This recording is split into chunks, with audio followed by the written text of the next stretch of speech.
So today we shall take up Act 2, Scene 2, and we shall be doing it in two parts. So today we are doing Act 2, Scene 2, Part 1 of the video. To start with, Lady Macbeth.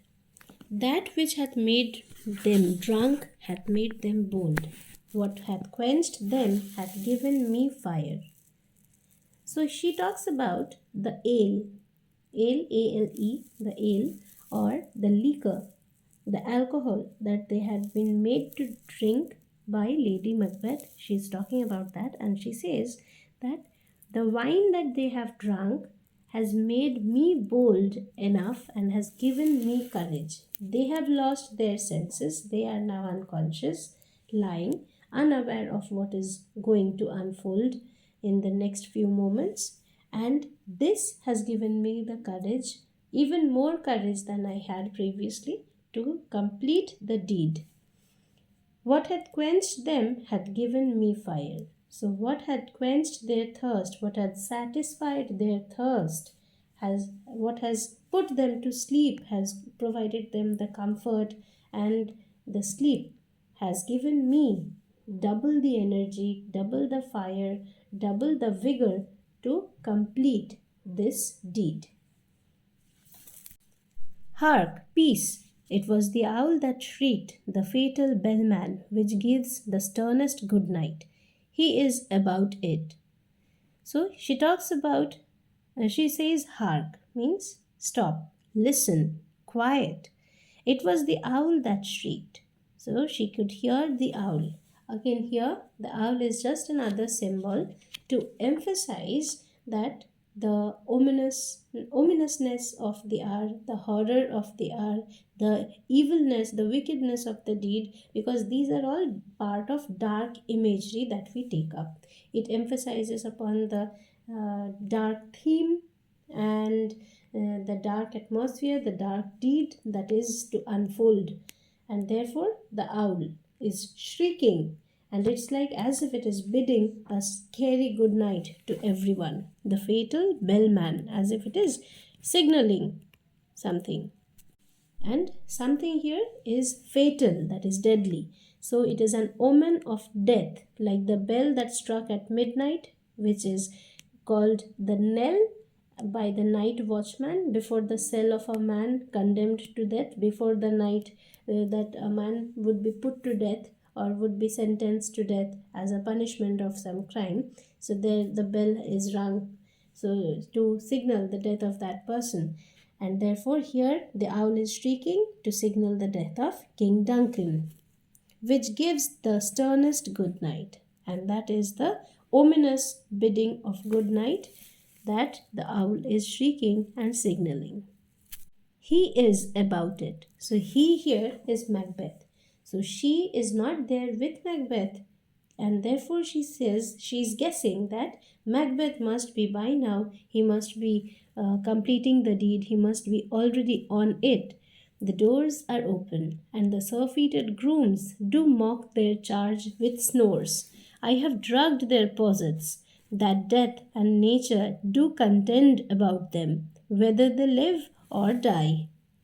So here Lady Macbeth again talks about the whole situation. She is describing the scene that the doors to Duncan's chamber are wide open, and the surfeited grooms, the grooms, the attendants, the guards of Duncan, they are deep asleep.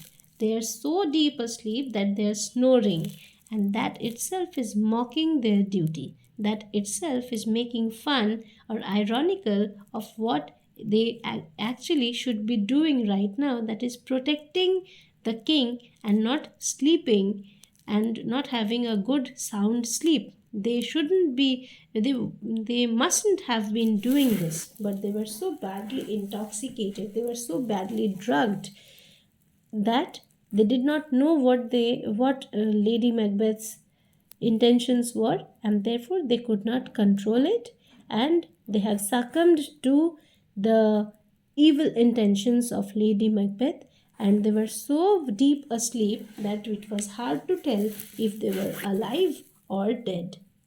The word surfeited means being heavily drunk or yes, heavily drunk or intoxicated, badly intoxicated, that they are not at all in their senses. Now, Macbeth, within, who's there? What ho? So, who's there? What is it? What ho means what is it? So, in some places, we come to see that there is written within. Within means that the character who is speaking, he is speaking off stage. He is not present on the stage in front of the audience, but his voice could be heard from the backstage by the characters as well as the audience. Now, Lady Macbeth, alack, I am afraid they have awaked, and 'tis not done. The attempt and not the deed confounds us. Hark! I laid their daggers ready. He could not miss them. Had he not resembled my father as he slept, I had done it. So she says, alack. Alack is again, it means alas. It's just an interjection and just an expression. So therefore she says, alas, oh no, I am afraid. They have waken up. They have waken up. The servants must be. That why is he Macbeth talking in the middle of the night when nobody else is there, when everything is completely still and silent, when the servants are also, when the guards or the servants are also drugged, then who could ever talk to them, talk to Macbeth, and why? To whom could Macbeth possibly reply? And therefore, she is suspicious. She is apprehensive that there's somebody there, and therefore it's very obvious that it's clear that Macbeth has not done the deed. But is it so that he has done the attempt? He is into the attempt, but he has not completed the deed. It is an unsuccessful attempt of assassinating assassinating King Duncan, and therefore she says that it confounds us. It's the greatest risk to us, and it would ruin us. It would ruin us. It would ruin us even more than the being called the murderers. Because had we completed the deeds without any witnesses, we could have escaped being called criminals, or we could have escaped the consequences. But now, if we are caught while the attempt is on, then there is no path of retreating, and therefore we shall be ruined. Hark, listen. So listen, quiet, listen. Means what else does he need? I have kept the daggers ready beside the attendants, beside the guards. I've put them, I've kept everything ready. How could he miss it? How could he miss looking at those?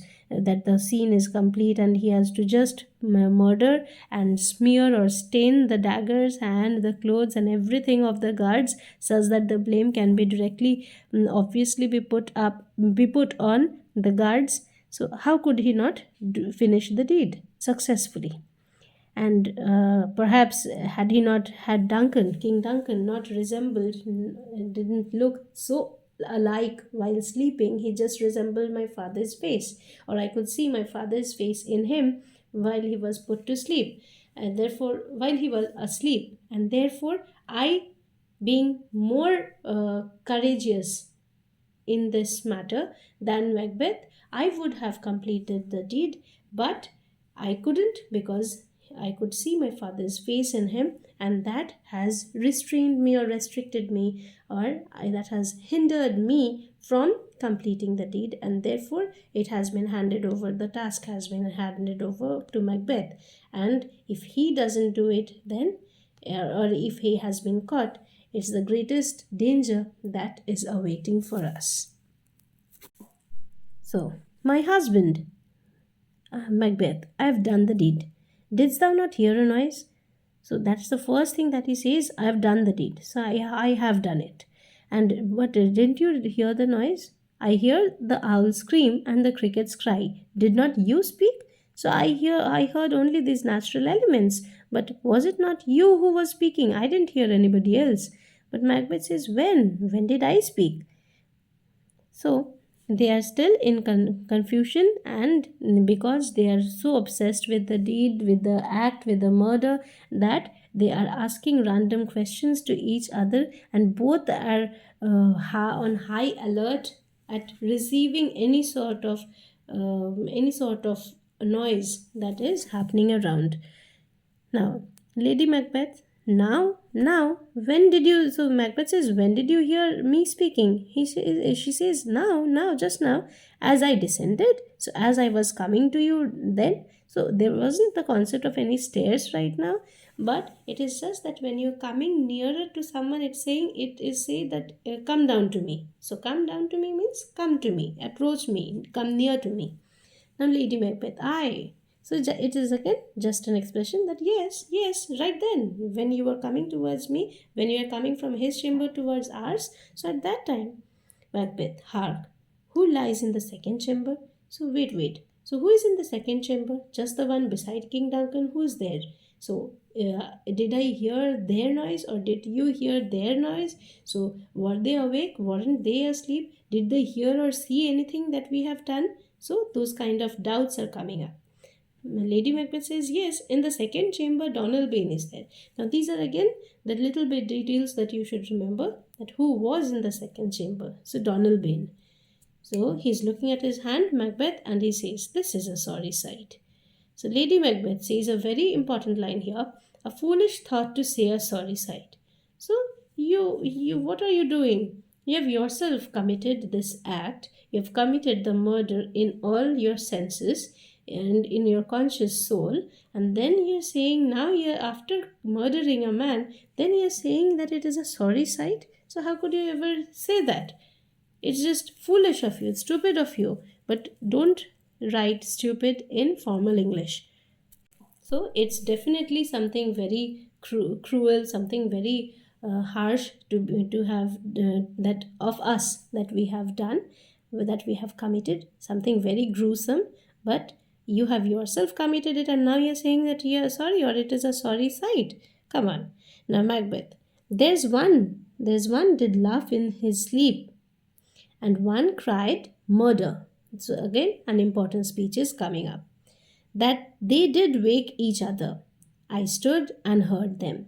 So one of the guards woke up and he was saying that, and one of the guards woke up in his sleep, and another one said murder, and that had awakened both of them.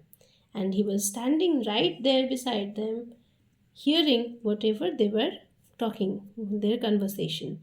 But they did say their prayers, and just after crying out murder, and the one was laughing in his sleep, another cried out murder, and they both said their prayers and addressed them again to sleep, and so they again went back to sleep.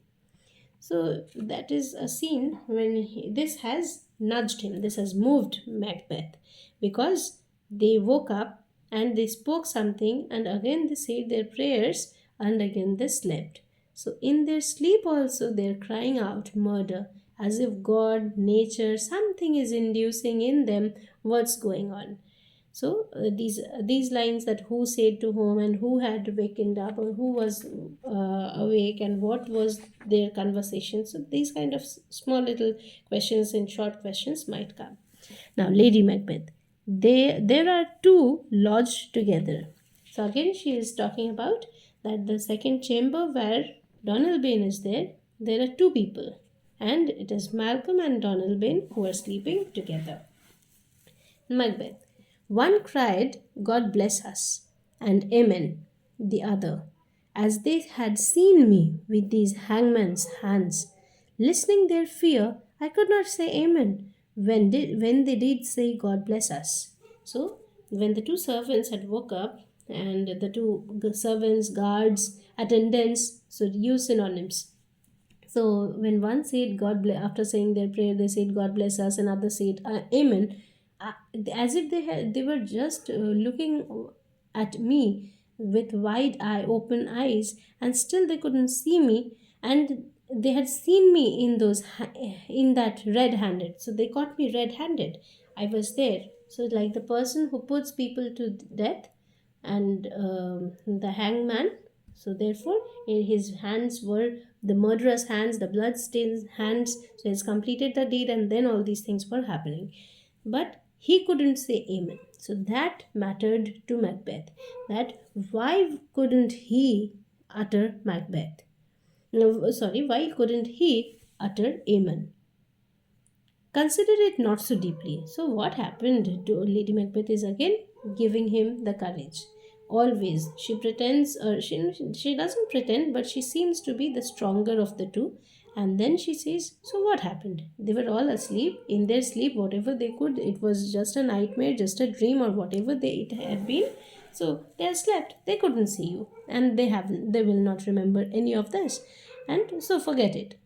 But she could understand that her husband had lost his senses right then. He was very obsessed with the deed, and he couldn't bear the burden of the fact that he had murdered an innocent soul without any reason.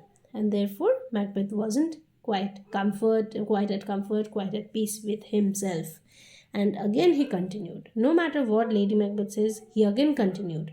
But wherefore could not I pronounce Amen? I had the most need of blessing, and Amen stuck in my throat.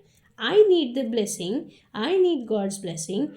I need God's blessing to escape from the consequence of this crime. I need Amen such that it is a successful crime. I get to the throne and uncaught.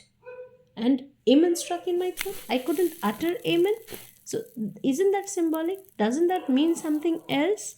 Doesn't that seem something more that we should be worried about?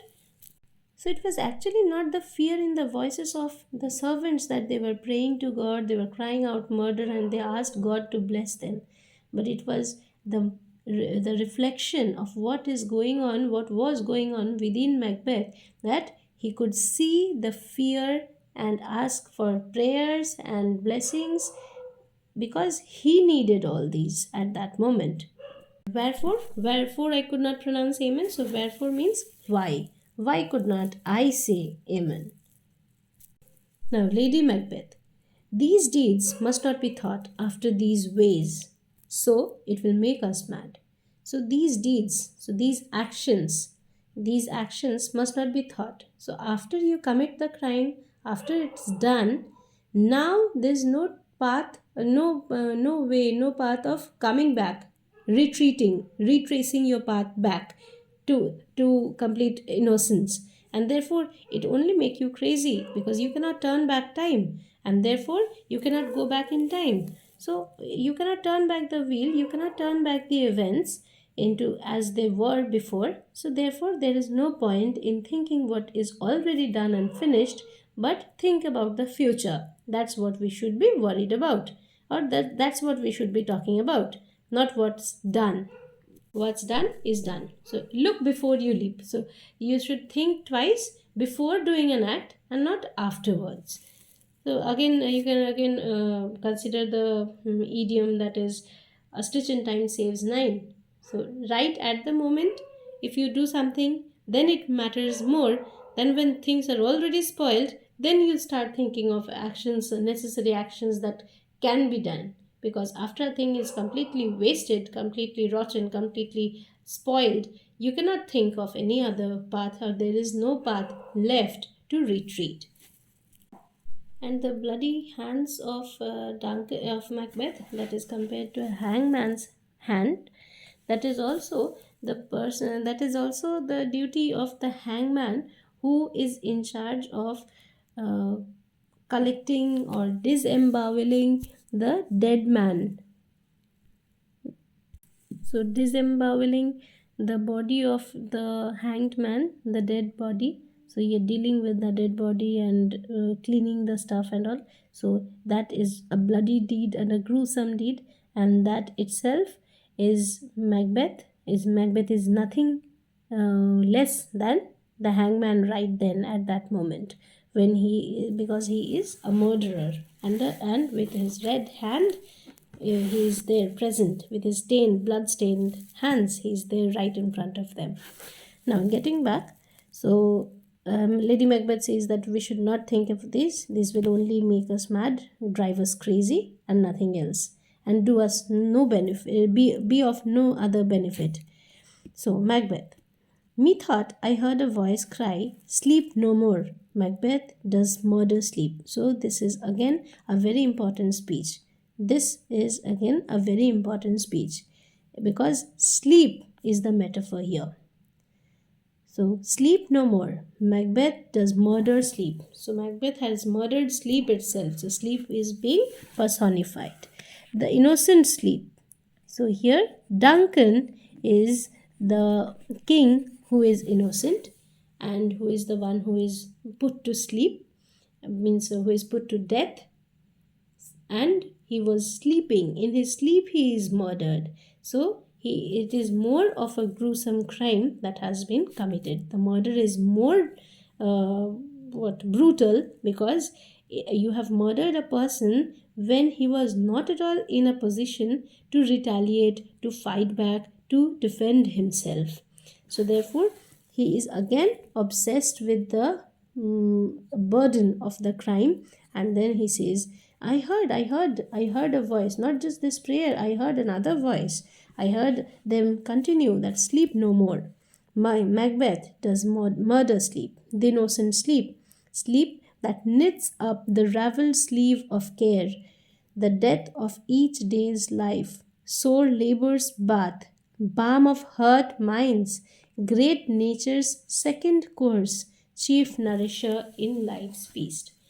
So all these things, that the sleep that knits up, and the first two lines are what he has done, that he has murdered sleep. So Macbeth shall have no more sleep. Macbeth will no more have clear conscience, free of guilt, peace of mind, comfort, and so these all things will be what taken away, snatched away from Macbeth. Macbeth shall sleep no more. This is the punishment that the nature itself will give Macbeth, and because Macbeth has murdered sleep, which is innocent. And then he talks about what is this innocent sleep like.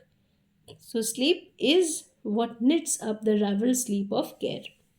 So no matter how much of trouble, so raveled actually means turned, twisted, like frills in our sleeves. So some flared sleeves that girls wear, or some ornamented dresses, or if you can imagine the old Roman dresses also, the princess and all, and the royal people, they have frilled garments. So the sleeve is not just a sleek, clean, narrow one, but it has the ruffle, it has the flare in it. So therefore sleep is like that, which knits up, which solves, which comforts, which means gives it a nice shape. So no matter how much troubled you are, with all the love, comfort and care, sleep evens out all the rashes, all the curls, everything, all the troubles of your life throughout the day. So that's the first thing. Then, that death of each day's life, sore labor's path. So, what the life brings to you every day, sleep smooths it out, clears off, and removes all the fears, all the anxieties and worries. It puts an end to your laborious day that you have spent. To the laborious day that you have spent. It is like a balm of hurt minds. So, the hurt minds, the aching minds, the troubled minds, it soothes everything, comforts everything. It is great nature's second course. It's what the nature gives you, gifts you with. That is, it's the second course, the chief nourisher. So, the starter of life. For example, life is a feast, and the starter is the trouble and anxieties and worries and all the negativities of life, and sleep is served as a main course, which is the chief nourisher, which comforts you, satisfies you, satiates you, and comforts you. So sleep is that important main course of your life, and it has been hurt by Macbeth, it has been murdered by Macbeth. Therefore, Macbeth shall perish, is bound to perish. So, sleep is like sore labor's bath. So, the whole day, no matter how you have spent, how laborious it was, how tiring it was, how tiresome it was, but when you take a refreshing bath, it removes all the tiredness from you.